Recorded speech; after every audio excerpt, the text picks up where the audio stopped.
What's good, everybody? Welcome back to another episode of the Shinobi Squad Podcast. I'm fan service Renji. I'm Shana Mostella. And why did I just bite my tongue saying my own name? Oh, God. What's wrong with me? These past couple weeks, Shana has been watching Degrassi. Shana just likes to have random shit on in the background when she's working on stuff. Sometimes she'll pick interesting like docuseries, like it may be like the Jack the Ripper story or some haunting of some city.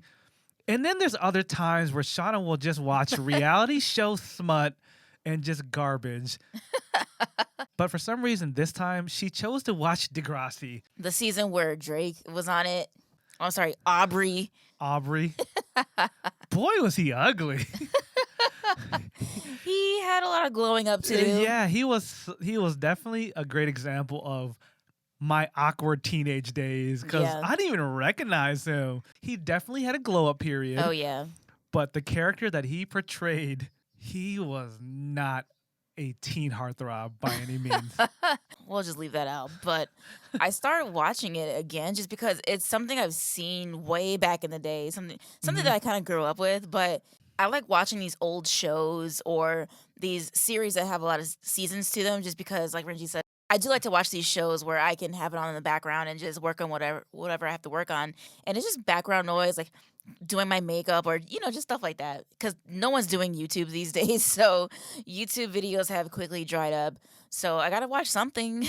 As much as I'm trying not to pay attention, I don't care about Degrassi or whatever little show Shauna's watching because half the time it's a show she's watched 16 times, like Vampire Diaries or Supernatural. It's just something she's already seen, so I'm just going to ignore it. But for some reason, I've been in the room and like Degrassi's been catching my attention, but just some of the issues that they were tackling, especially for the era and the time the show was filmed, and I was like, whoa, that's heavy. Yeah. I just walked in the room during one episode and there was a part where this girl was kind of like in love with her friend, but her friend was gay and she couldn't accept it. Then another part of that episode was there was a guy that was like the sports star of the team where he was at a party with a girl and he pretty much raped her. But nobody believed her because he's the star of the team and all the girls want him. So everyone just thought she was just another girl that wanted him. I'm just in there like, whoa, that's a double whammy for one episode. Like usually sitcoms and shows back in the day would address maybe one topic an episode.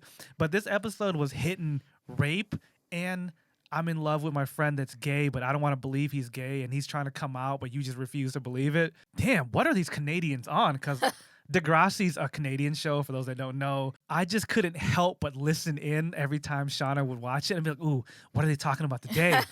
And there was another episode about a rumor with a girl and a teacher. And then there was another thing about this girl was protesting what the cafeteria was feeding them.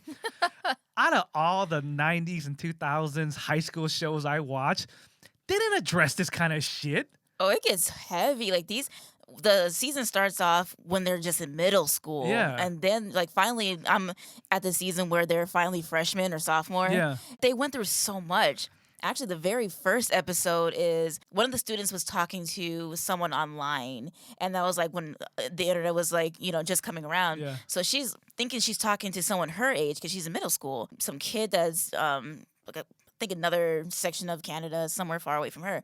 So she's trying to meet up with this guy, but she is like iffy. And her friends are kind of like pushing her to do it. But then some of her friends are like, nah, you shouldn't do it because what if you're talking to a stranger? Yeah. Or what if you're talking to like an old man or whatever? Yeah. Long story short, this girl goes all the way across town, meets up with this guy at a hotel in the middle of a city, and it ends up being some creepy old dude. Yeah. This is the very first episode, already a two-parter. And then, like, she got caught up with this dude because he was trying to either molest her or kidnap her or something like that. But then, luckily, the friends that told her not to go were paying attention and ran to her aid and told her mom and everything. So that was just starting off the show, and then it just goes from there. Again, like those are heavy topics. Growing up, I don't remember them talking about that shit on Boy Meets World. Yeah. Corey wasn't trying to drug Topanga. Yeah. I don't remember that on The Fresh Prince of Bel-Air. Like, what was the worst thing that happened? There was an episode where someone gave Will some speed pills. and then Carlton accidentally took it and he was dancing his ass off. He was dancing like double speed, and then he burnt up and had to go to the hospital. But even the Fresh Prince of Bel-Air, as forward thinking as they were and some of the important things they hit, they wasn't talking about no rape and all that stuff in the same episode. So again, just in the background, I'm like, whoa, what kind of high school show is this? They have some pretty in-depth lives back when they were in middle school. Like I remember in middle school, I was raising Tamagotchis and Pokemon. Right. But anyways, all that just kind of led to me thinking about my own junior high and high school. And after hearing this show, I was like, did we go through shit like that? Is this real? Is this relevant? It just made me think, like, what issues did we have to deal with when we were in school? Degrassi's based on Canada. You can watch one episode and you can hear all the outs and the boots. And one kid's name is Craig and they pronounce it as Craig. Craig. Yeah, that show's so Canadian. So in this episode, let's take a trip back to junior high, high school. So let's get into those awkward years of our life. Flashback music, according to Wayne's World. Let's flashback. Let's get in that time machine. Junior high and high school, how would you describe yourself? What was your clique? Like, what was your style? Like, what was your vibe?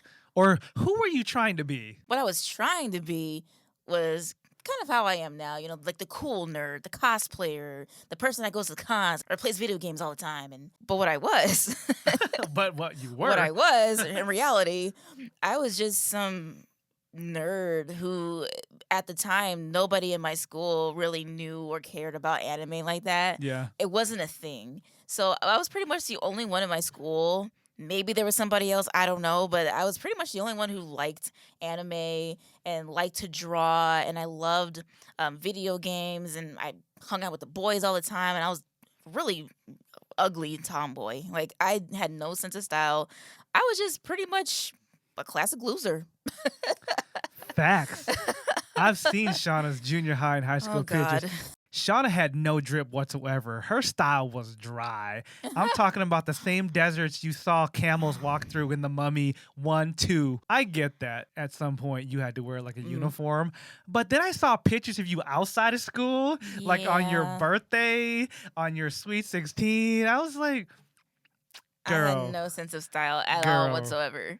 This was your special occasion and no drip. All right. So I had acne, fuzzy eyebrows. I always wore t-shirts, and it was around the time that Avril Lavigne first came out. You know how she was always wearing those baggy cargo pants and like the tank tops and the ties. I was trying to do that, but my reality was I had none of those things, so I just looked like shit all the time. Yeah. Shana was a complete opposite of me.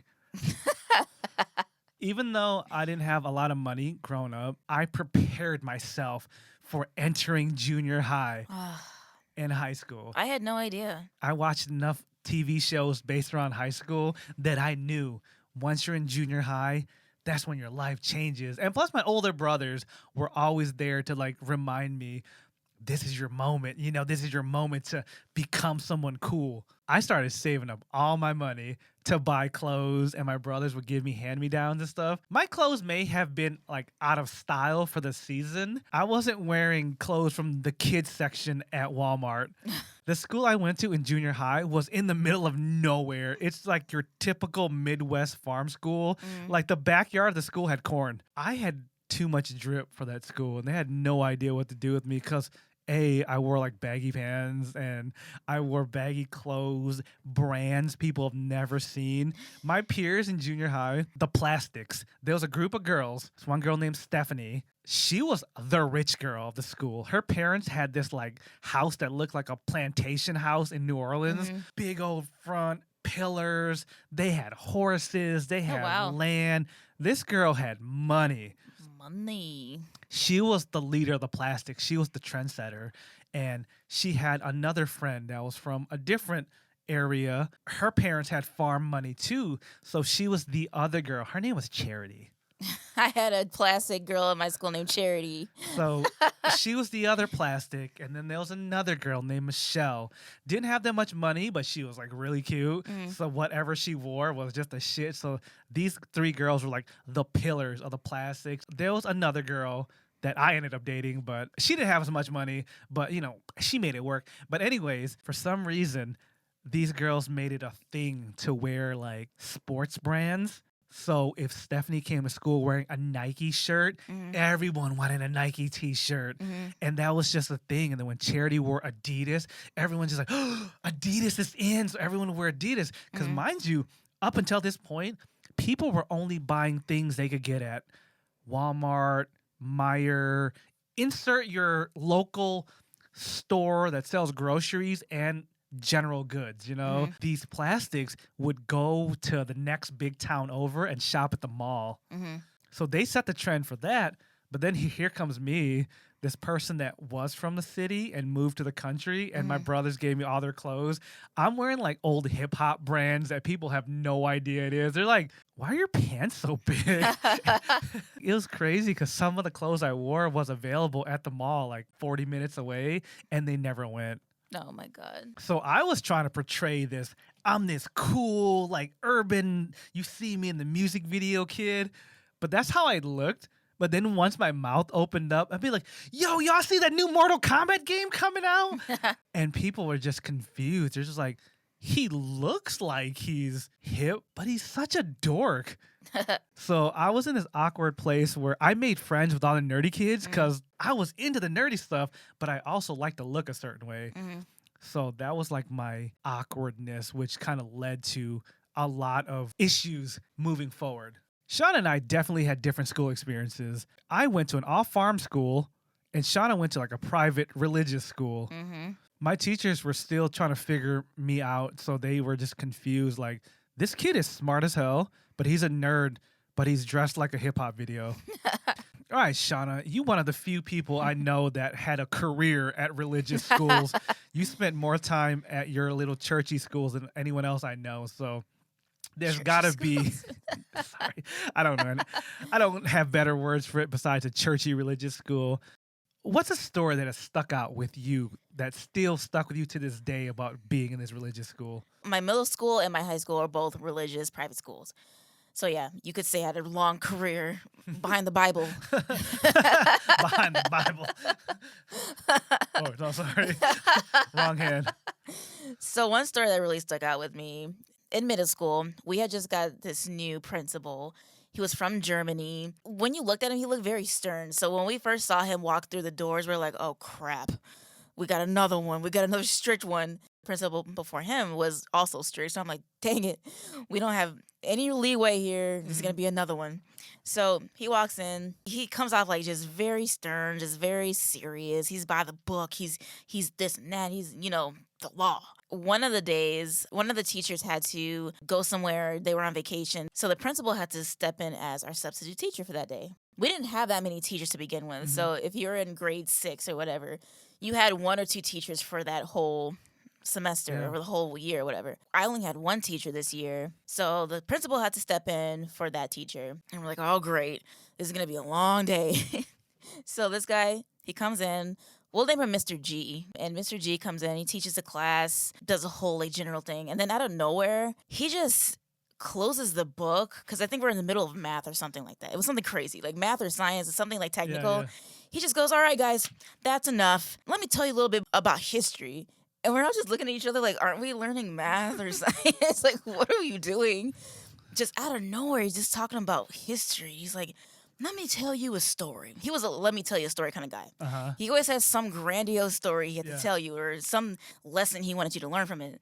So he starts getting into the Holocaust, and he starts talking about war and casualties of war and things that were going on. He gets to this point where he was talking about how people had to act during World War II. He gets to a part in his story where he's talking about what went on during World War II, like the people who were just living day to day or trying to. He was trying to teach us what people were doing while the bombs were going off, while war was happening. And one story that stuck out the most was when he was talking about children in school trying to learn during a war, basically. So he's like, it's nothing like this.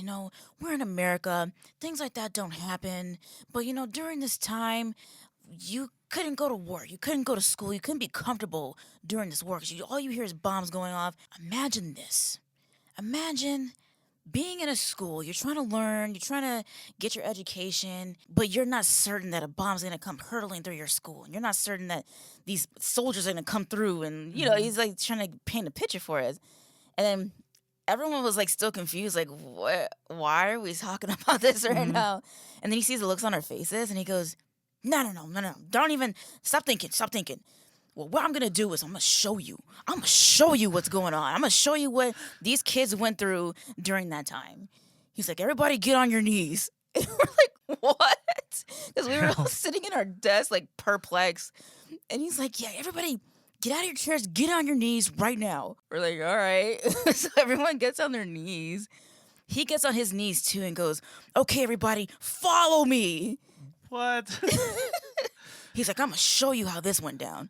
So we're on our hands and knees following this crazy principal throughout the school.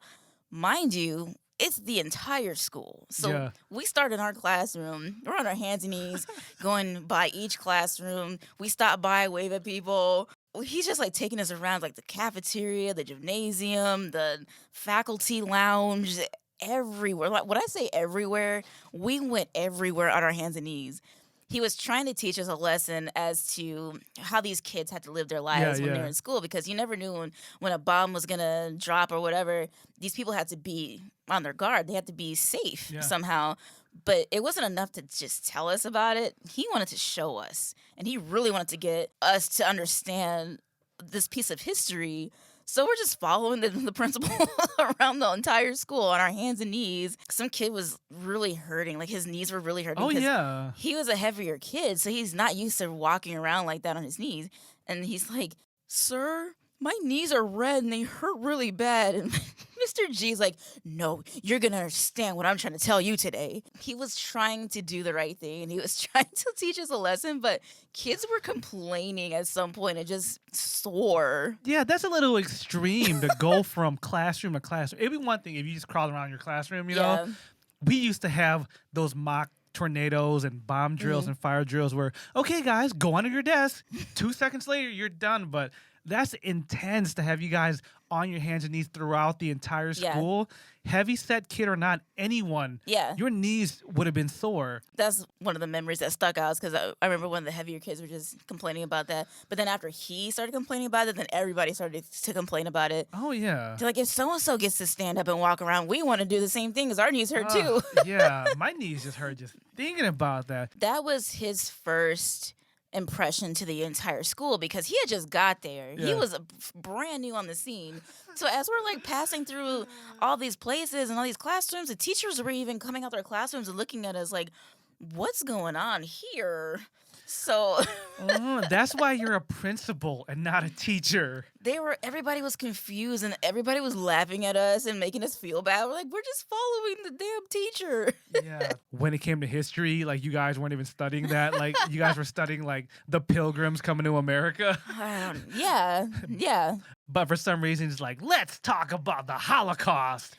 I didn't learn about the Holocaust until I want to say high school, really. So when we really got into it, and when they had us read Anne Frank. Yeah. Actually, I wouldn't say high school. I would say like just before high school. When I was that age, I didn't know anything about that. Yeah. He was really trying to get us to understand these things. He had the best intentions about it, but the way he went about it was just like, nobody had ever seen that shit ever. Yeah. I've never heard about that ever.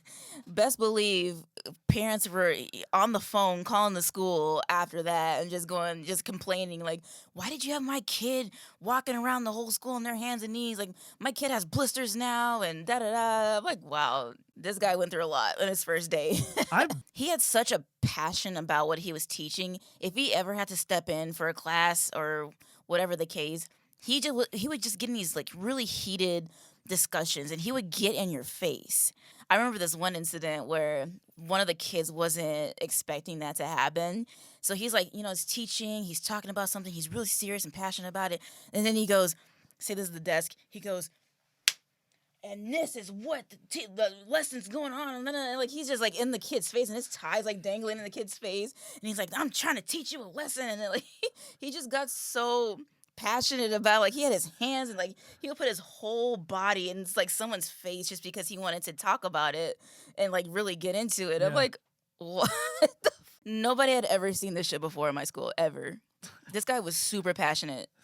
I bet. The kid went home like, Mr. G's tie was just dangling in my face and he was spitting on me because he was so close to me.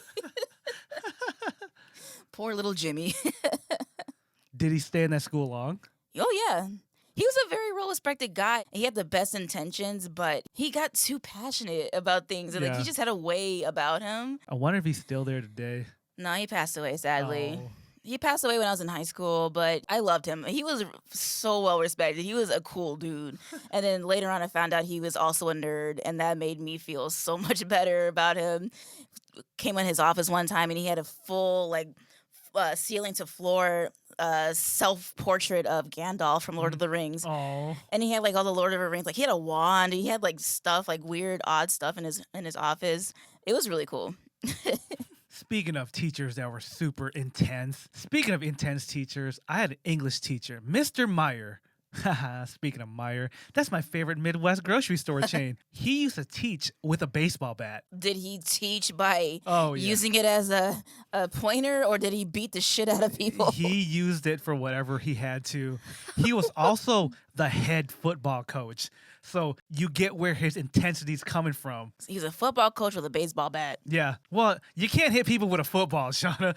Like, he could actually hit people with it? He could throw it at him. He never hit anyone in my class, but he was knocking shit off your desk. And he's broke desks before. So that's what that bat was for. He was Negan before Negan was Negan. And I thought my Mr. G was intense. No, Mr. Meyer was a nice guy, but you didn't want to cross him. They let him have that in the classroom? He's the head football coach. So? When your school is known for having a good football team, that's all that matters. Having a really successful football team means everything to a small town school. I mean, yeah. He was the coach of a winning team, so they weren't going to say shit. Like, as long as he keeps winning games, the school gets more money, these kids get scholarships. Parents didn't say shit. Principals didn't say shit. School district didn't say shit because he was leading winning teams. He kind of just did whatever the hell he wanted. Well, and it was funny because he was an English teacher. It's like, what? Spell pork chop. Boom. Swing the baseball bat. That's not how you spell pork chop. Wow. There was one time in class where we had an empty desk and somebody pissed him off and he swung and he destroyed that desk. But there was just some kid that he just got tired of because his kid tried him every day. Mm-hmm. So finally he just swung on the desk and broke that shit. Well. That kid's parent was probably like, well, you probably deserved it. Yeah. They weren't going to say anything about it. But he did have his cool moments. There was this one kid who loved Baywatch and Pamela Anderson, right? Every day he'd be like, hey, can we watch Baywatch? Can we watch Baywatch? Can we watch Baywatch? And the teacher is just like, can you stop asking me about Baywatch? But then the kid was moving across country and it was his last day. Aww. So Mr. Meyer was just like, hey, you know what we're going to do today? We're going to watch Baywatch. Oh. And the kid was like, oh, really? Oh, really? That's nice. And we spent the class period watching Baywatch. Damn. The kid was just like, oh, look at them titties. Oh, yeah. He was just being vulgar out loud.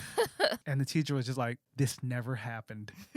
Nobody talks about this day. So he definitely had his cool moments. Back to my public image at that school. I was pretty much at an all-white school. I was one of the only 5 minorities. People felt uncomfortable with me. The only time they saw an Asian person was on TV. Mm-hmm. Now here I am being one of the few Asian people in the school. In this town, yeah, they didn't know what to believe about me except stereotypes. Because I was so into like hip hop and because I did tell stories about how my brothers were like gangsters and stuff, they just assumed I was a troublemaker. Mm-hmm. There was like all these rumors going on around me that I was doing drugs and I was just getting other people to do drugs. That same rumor spilled onto one of my friends. And one day, Mr. Meyer pulled us aside. He's like, you, come here right now. Class dismissed. Everyone else leave. We're like, uh-oh. He grabbed his baseball bat. He's like, I need to talk to you two right now. He grabbed his baseball bat. He slammed the door shut and he pinned us against the wall. Stand right there. And he points his bat at us. So I've been hearing this rumor. You guys selling drugs in my school? Hits the wall.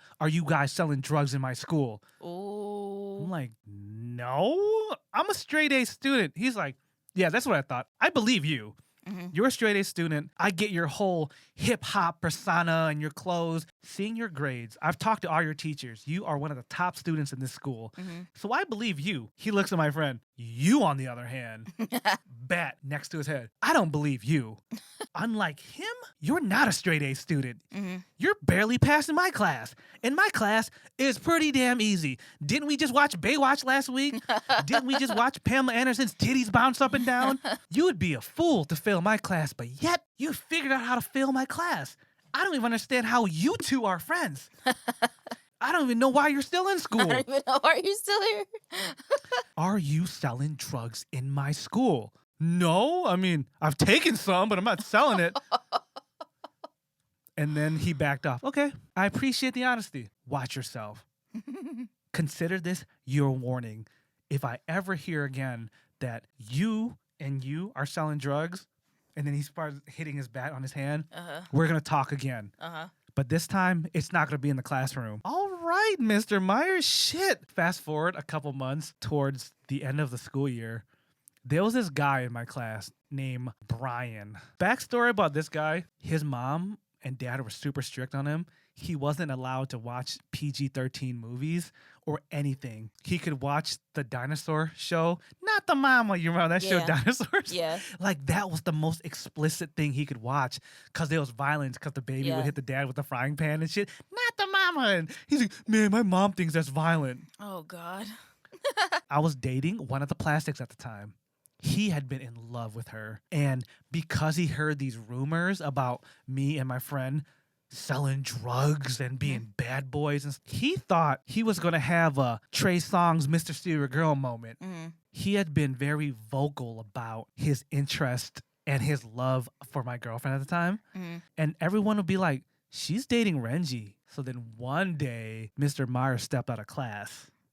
And we knew he was gonna be gone for a long time because there was some like emergency. He's like, guys, I'll be back in like 20 minutes. He stepped out of class. So then Brian started just cracking jokes about my other friend and then flirting with my girlfriend. We're all in the same class. And I'm across the room like, is this dude really dissing one of my good friends and flirting with my girl at the same time? Finally, we confronted him. Oh, you a tough guy now? You trying to flirt with my girl and diss my boy at the same time? And he's like, yeah, what are you going to do? So Mr. Donkey Kong Country's talking all kinds of shit, trying to square up with my boy. So they both stand up because my boy's sick of him talking shit. This dude's trying to square up like he's back in the 20s. He's got his fist out like this, right in front of his face. Like, come on, put up your dukes, Y'all not watching this video. He's pretty much rotating his fist as far as his arms can extend, like on some old school black and white boxing shit. My other friend is from Atlanta. Like he's squaring up. He's tight, just waiting for a chance to pop him. And then Mr. Donkey Kong Country starts swinging on my friend, like with these long projected hits. So my friend's like, dude, I can see you punching me. So he's just dodging. But where he messed up was every time he threw a punch, he would look at my girlfriend to see if she was watching to see if she was impressed. And I felt the type of way. I'm like, my boy's out there squaring up for me and my girl. I'm just like, nah. I know my boy was trying to be one of my goons. Like, no, you ain't about to diss Renji. So, he was down for the cause because he was already a troublemaker in school. He didn't want me to tarnish my image, but I didn't want him fighting for me. So then while he was like looking over at my girlfriend throwing these punches, I was across the classroom and I just got up. And then as he was squaring up with my boy, he looks at me. He's like, oh, you want some too? And then he wasn't expecting me to kick him.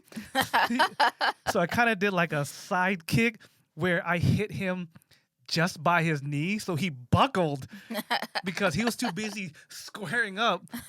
The wrong way. So then I went for this side kick and I kicked him right above his knee or right by his knee. So his leg buckled. And then my boy didn't even hesitate. While dude buckled, my boy swung on him and hit him in the face right in the classroom, and then he was down. 1-2 punch. Yeah, it really went that fast. It was like a 1-2, and we knocked him down. And then my boy got up, was like, what? You want to talk shit now? You just got knocked the F out. And this dude had glasses on. his glasses got knocked off his face. Damn. And I think we kind of like really busted up his knee with that kick. After all that took place, my girlfriend was kind of like, ooh, Renji, that's my man. They defended me. But then like the whole class was silent. So then we all sat back down. And then the teacher came in and he was just like, what's going on? Y'all too quiet. Y'all too quiet. I've been gone for 20 minutes. He picked up his bat. What happened? The same guy. Yeah, same teacher. What happened?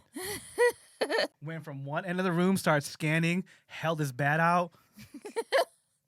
What happened? Saw the broken glasses on the kid's face. Yeah, he looked at Mr. Donkey Kong Country and saw his face was red and saw him holding his knee. And like, you know when someone just got done crying, you could tell, Yeah. face still red, tears. He was still sniffling. Hey, what happened to you? He thought about it for a second, but since I sat across the room from him, my teacher had his back turned. So he looks at me. I'm just like, shaking my head no. And then he kind of looks over and looks at my boy. My boy is just like finger across the throat.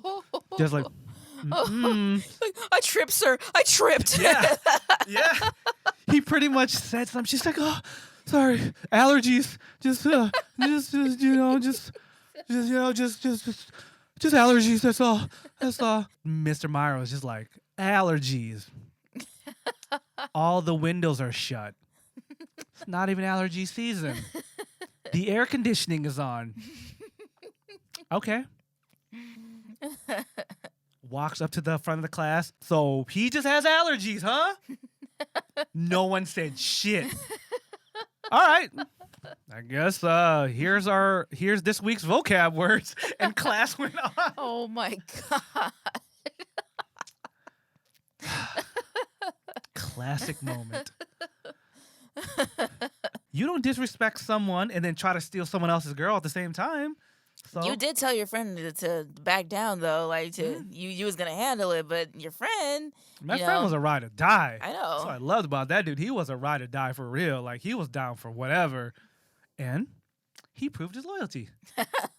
So I bought him a Sunny Delight at lunch. Oh. Sorry. Here you go, man. At that school, if you got chicken nuggets or Sunny Delight a la carte, that was a status symbol. Damn. Most people just got like the tray lunches for like a couple bucks, You can get a whole tray lunch for like $3 or $4, but a Sunny Delight was like $2 by itself. So Damn. it definitely was a status symbol. It was like popping bottles at the club. You had a Sunny D and chicken nuggets on your plate, you was balling. In my school, it was breadsticks for some reason. Like we had breadsticks was a thing because you can get that on the side, or like I think it was a slice of pizza or cheese fries too. We had the curly cheese fries, and those are status symbols. Later on in school, it was curly fries with an extra cup of cheese. There you go. Because a cup of cheese didn't come with it. That was like 50 cents. Oh yeah, you was big balling. Yeah, there was a guy that was in our circle that if you didn't eat all your cheese, he would ask for it and he would just literally finger the cheese and just lick off. Didn't matter how nasty you were, if you double dipped, if he saw leftover cheese in your cup, he wanted it. And he was just tonguing that cheese like that was prom night. Just, girl, let me show what my tongue do. Ew. I'm sure he made a woman very happy in his adult life because his tongue game on that cheese. Good Lord. He had skills. You don't know. I've been practicing on cheese my whole life, girl. Oh my God. Anyways, I had nothing to do with anything. Hey, you brought up cheese. I did not. I didn't bring up tongue and down cheese. That was you. Speaking of cafeterias, I remember one time in my high school, we had an actual food fight. Oh my God, I'm so jealous. Every kid wants to be in a food fight. Okay, go on. It was epic. This food fight started from, I believe it was like senior prank day or something like that.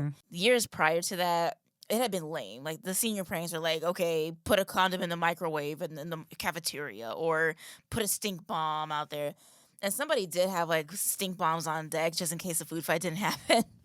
Like they were just gonna be lame and then do stink bombs. Yeah. We finally directed a coup, right? we was like going around like other different classes and things and saying like, okay, this is what's gonna happen Friday or something like that. We're just telling everybody that there's gonna be a food fight going down.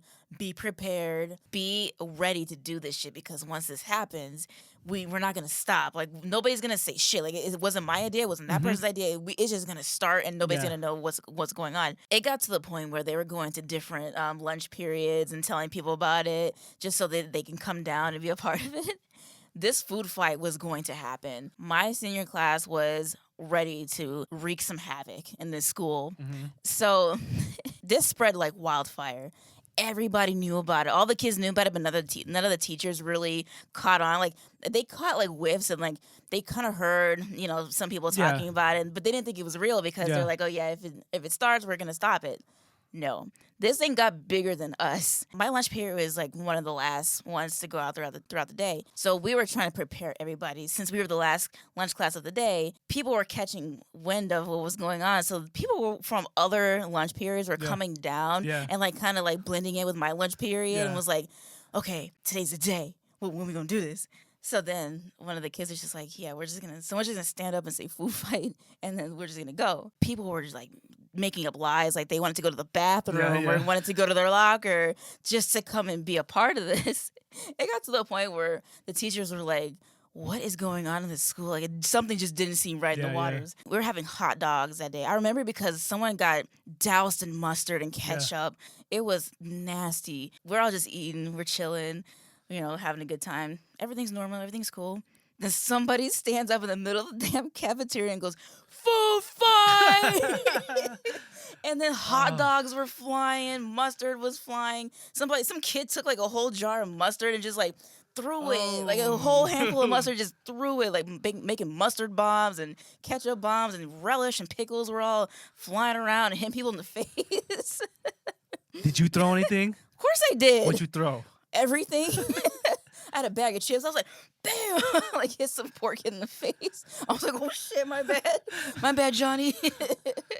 Food fights always be having so many innocent people get hit, but then it becomes a domino effect. Someone hits you with some food, you're like, oh, screw this, and you throw it and it hits someone else. Dude, there were so many people in that cafeteria by that time where as soon as that person stepped and said food fight, all you saw was food, like just going back and forth, back and forth, back and forth. Oh my God. It was a mess. It was chaos, but that was the TV moment of what you would think a food fight would be. It was horrible, but so much fun at the same time. And as quickly as it started, that's when it stopped because the teachers were like, oh, hell no. Oh, hell no. And they were trying to like figure out who started it. Yeah. The next week or whatever, they're trying to figure out who started it and nobody said shit.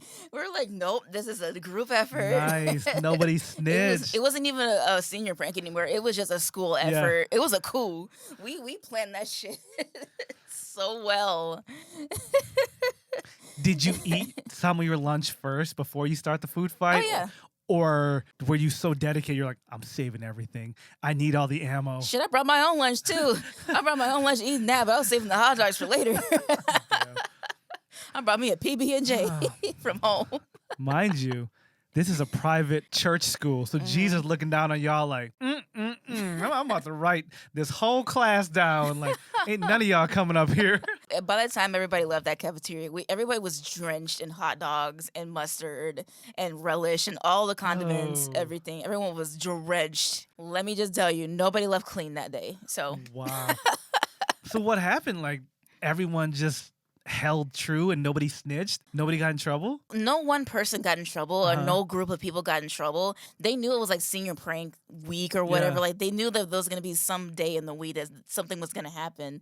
You can't just blame the whole senior class. Like, I mean, they could, but I don't really remember what happened. I just remember that they were trying to figure out, like, go through like every like class and try to figure out who started, but nobody would snitch because it was perfect. Okay, it was perfectly orchestrated too, where nobody was trying to say shit. Nice. Everybody was like, I don't know. But before my senior class had that food fight prank, I had one that I saw off a TV show. On this TV show, they got 3 pigs. And they put jerseys on each of the pig. It was like 1 through 4. So it was 1, 2, and 4. And the joke was supposed to be they were supposed to look for these pigs and think that there was like a 4th pig somewhere loose on the grounds. So they're trying to look for number 3 or number 4, whatever it was. That was my personal plan B, and I told people about it, but they're like, where are we going to get pigs from?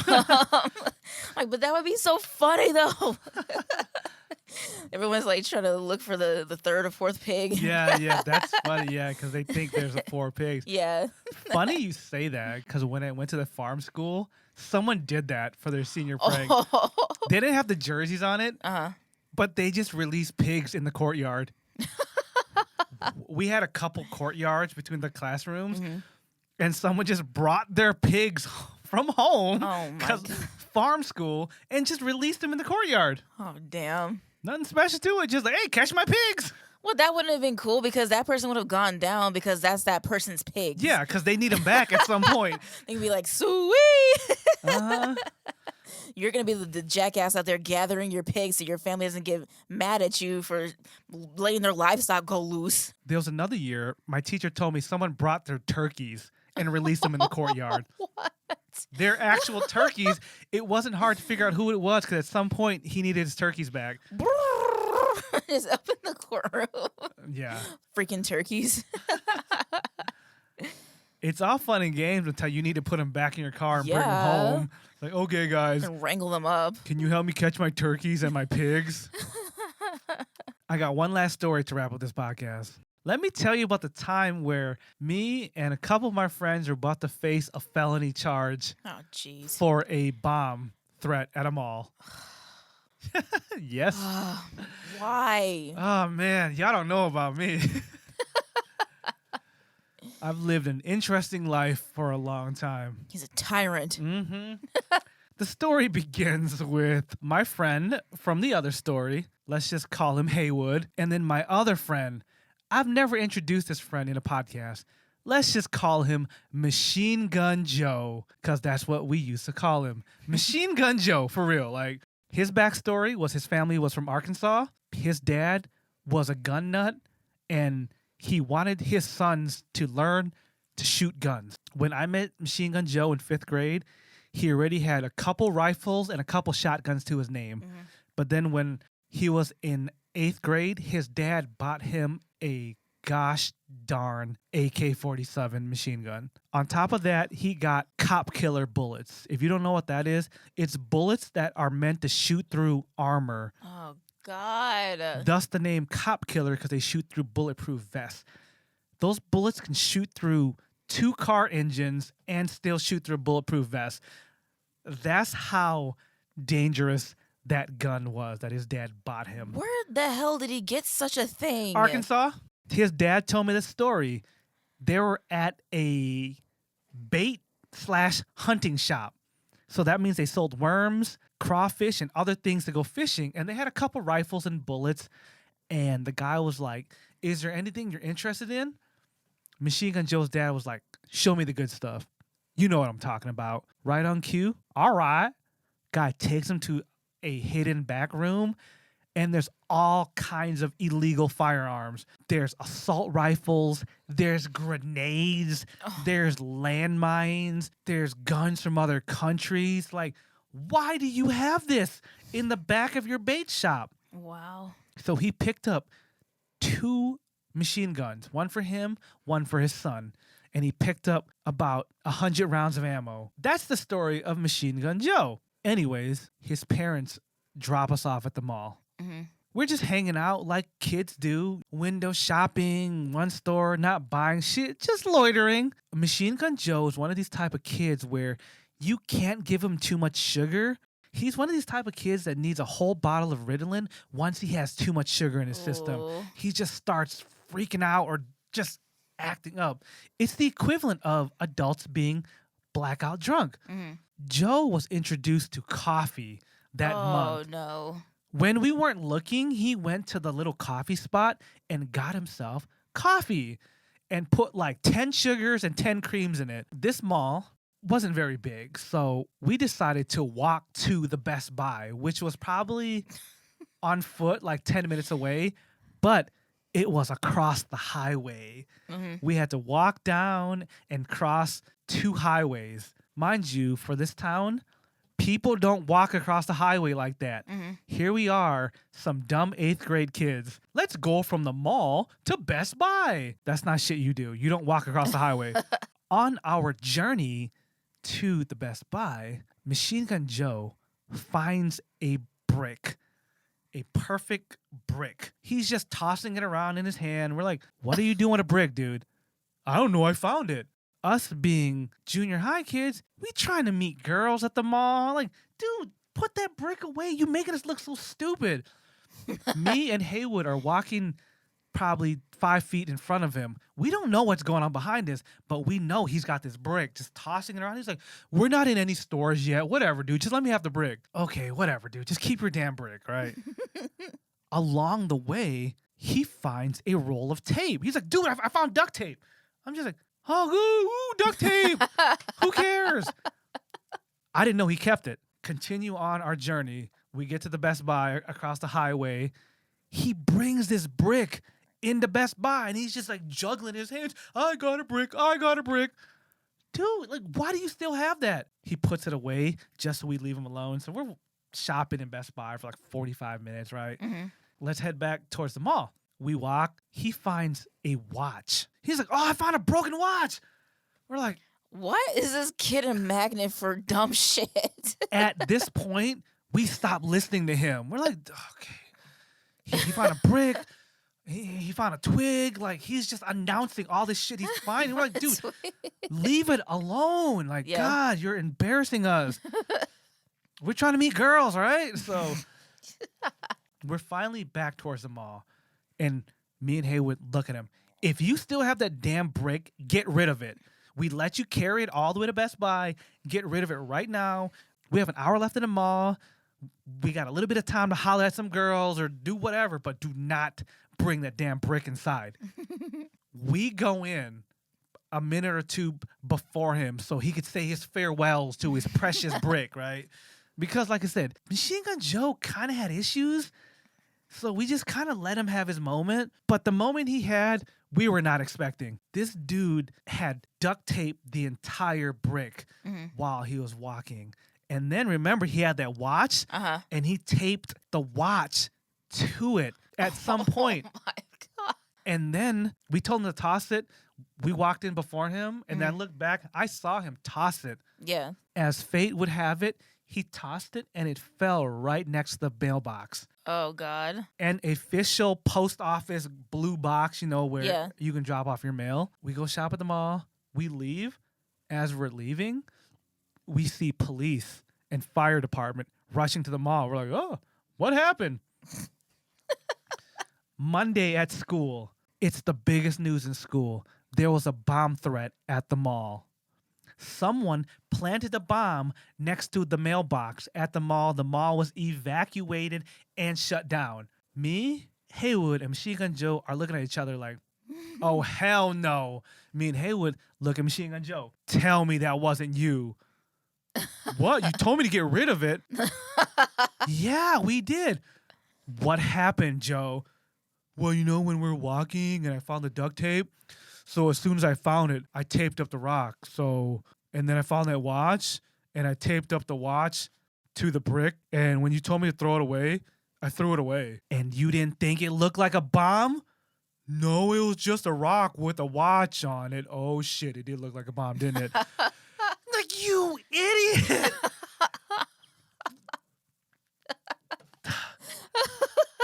You didn't think for a second that looked like a bomb. Oh, my God. No, and because of how, like, dumb he is at times, and he had sugar, his brain wasn't there. We're like, you didn't think for a second. You had a brick, and you put tape on it, and there was a watch, and you also put that twig on it so it looked like wires. that wasn't a bomb. No, I just taped up the shit as I got it, man. And the sad thing was, he was honest. I know for a fact that he didn't mean to make that look like a bomb. If he found like a bag of Skittles, he would have taped Skittles to it. If he saw leaves, he would have taped leaves to it. And that's how he is. He's just like, whatever, he's just doing, he's going with the flow, just messing around. And I kept asking him, like, dude, seriously, between us, because we're good friends, like, he's like, no, dude, I would never do that. And that's what I didn't know about him. He may have done dumb shit, but he wasn't a bad person. Yeah. And I was like, dude, we're going to be in some serious shit if people find out this was us. And then he's like, dude, I didn't mean to do it. You told me to throw the rock away, so I did. So then I didn't know what to do because the news was going around school. So I confided in one of my teachers. She had the newspaper on her desk, and when class started, she was just looking, oh shit, someone trying to blow up the mall. Excuse my language, guys. Holy shit, did you guys see the news? Someone trying to blow up the mall. And I'm just sitting there like, scratching my... Didn't hear shit. Nope. I don't even know what's going on in the world. So then I raised my hand. I'm like, I have something to say, but I don't know what to do about this. And she's like, oh, this gotta be good. Mind you, straight A student. Straight A student. So she's like, oh, this gonna be good. What kind of teacher list for this shit? She's like, okay. Everybody, whatever he's gonna tell us, this stays between us. All right? So go on. So I tell the story. Oh shit, y'all trying to blow up the mall. She was just laughing. She's like, okay. Shh. Everybody. This stays between us, all right? Oh, God. You guys have gone to school. Why would you tell the class that? I was in 8th grade. I didn't know what to do. I had friends. I just think it's not going to be that big of a deal, right?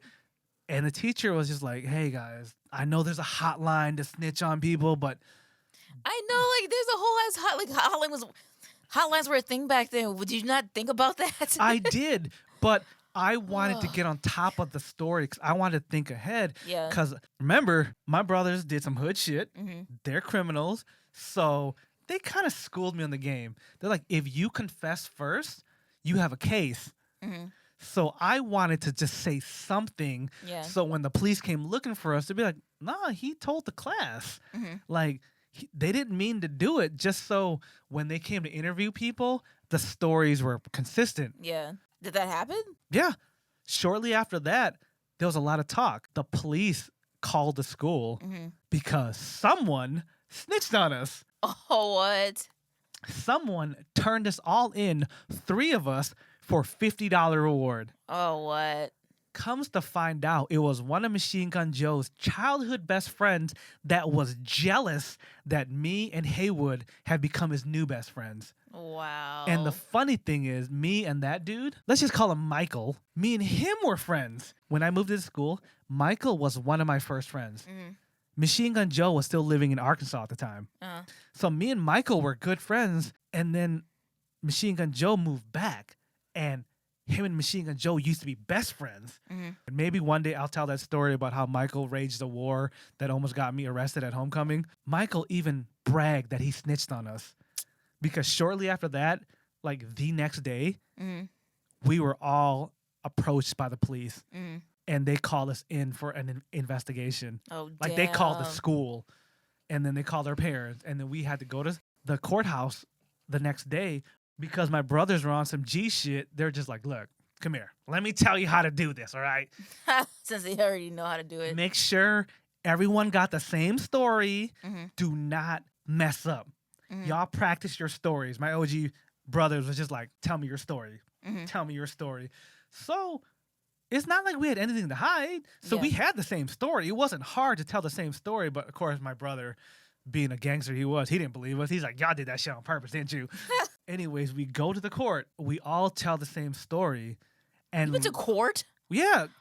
We were facing felony charges as minors. Holy shit, I must have missed that shit. They took us to court because we were going to face a federal offense for a terrorist threat at the mall. Holy shit. I didn't say that, but yeah, that's what we were facing. Okay, I know I would have caught that shit before. So Michael turned us in for $50. Not each. All 3 of us, we could have faced federal charges as minors. They were going to skip the whole juvie shit and try us as adults. Damn. Like, we were going to be facing federal prison time as minors. Yeah. Back to that bomb threat, it was a big deal because, of course, the local city didn't have a bomb task force. Right. So they had to call the next biggest city over. Oh shit. They brought a robot out that was like beep, beep, beep, beep, beep, beep. And the robot picked up this brick, put it inside his belly, and detonated it. Oh, what? And blew it up to make sure it wasn't a bomb. Damn. Because that robot was meant to absorb the explosion. Right. That's so cool. I've never heard of that. And comes to find out, they're like, yeah, it's just a brick with a watch. On top of the felony charges, the mall claimed we cost them $500,000 in business. So besides facing criminal charges, they wanted to hit us with a lawsuit to sue us for $500,000. Oh, whatever. For the people that live in town, we all knew that mall didn't bring in that kind of business. But yet, because they had to close down the whole mall for like 3 hours, they claimed they lost $500,000 in business. Whatever. So even if we walked away from the criminal charges, this mall still wanted to take us to civil court and sue us. So what happened with that? The court dismissed it all. The court was like, these are just a bunch of kids. Right. They believe our story. Luckily, once again, because I was a straight A student, they looked that up and it was like, no, a kid like this wouldn't do this. Statistically, yeah. Yeah. So luckily, again, bless my teachers for standing up for me and be like, nah, he wouldn't do that kind of shit. He confessed to us in class. Again, see, you strike first. I preemptively strike to defend myself, and I snitched on us actually first and was like, look, this is what happened. We weren't trying to do it. And the court took all that into account. Like, if they were really trying to do this and cause trouble, why would this guy tell his entire class that witnessed it? Why would his teacher not snitch on him, you know? So luckily that all worked out and they dismissed it, even though the mall was trying to sue us and ban us. The officer in charge told the mall to back off. They don't have a case. So they backed off. So the moral of all of your stories is you hang out with some really pretty shitty people. Even though you yourself were a good person, straight A student, moral of all of your stories is that you just got some really shitty friends. I mean, when you're the king of the hill, not to brag, you know, everything else goes downhill from there, you know. I can't help that I'm so awesome and get good grades and I'm amazing. But you can't help who you hang out with. I can't help that I got some goons that are loyal to me. Oh, my God. We are two different people. You see things one way, I see things another. Just like Loki said in Avengers, there are no men like me. That's just one of the stories about Machine Gun Joe. Machine Gun Joe is definitely a wild boy. He's a good boy, but he's wild. Give him too much sugar, though. Yeah. Too much sugar. It's like, some people get hooked off of, go crazy off of drugs or alcohol, but no. Just gotta give him a couple packs of sugar. Yeah. Oh, oh, dude. If y'all want to hear more stories about Machine Gun Joe, let me know in the comments below because Machine Gun Joe has gotten me into so much trouble. Yeesh. Yeah. And all this happened between junior high and high school, so. Wow. Yeah, I lived a life before cosplay. Like Ludacris off Fast and the Furious. Man, I had a life before all this. I did. So you was crooked before the crookedness happened. So maybe one of these days, I'll tell you that too. Just like my Thailand story about how I almost died. So these are all things on the back burner. Anyways, with all that said, we definitely had interesting schools. Oh, yeah, definitely. And interesting people. So if y'all had any interesting high school or junior high stories, feel free to tell us below. I'm curious to see if the things we see on Degrassi or any of these other like school-based shows are exaggerated or do they come from a real place? So if you got crazy stories, tell us below because I would love to hear it. Make sure you follow us on all the social media. You know the routine. Also, make sure you share this podcast, whatever format you listen to. Please, please, please share it somewhere with someone. It's highly appreciated. Thank you so much for tuning into this week's episode of Shinobi Squad Podcast. I'm fan service Renji. I'm Shana Mostella. Don't snitch on your friends for $50. Snitches get stitches. Snitches get itches in places that is going to make them bitches. All right, bye.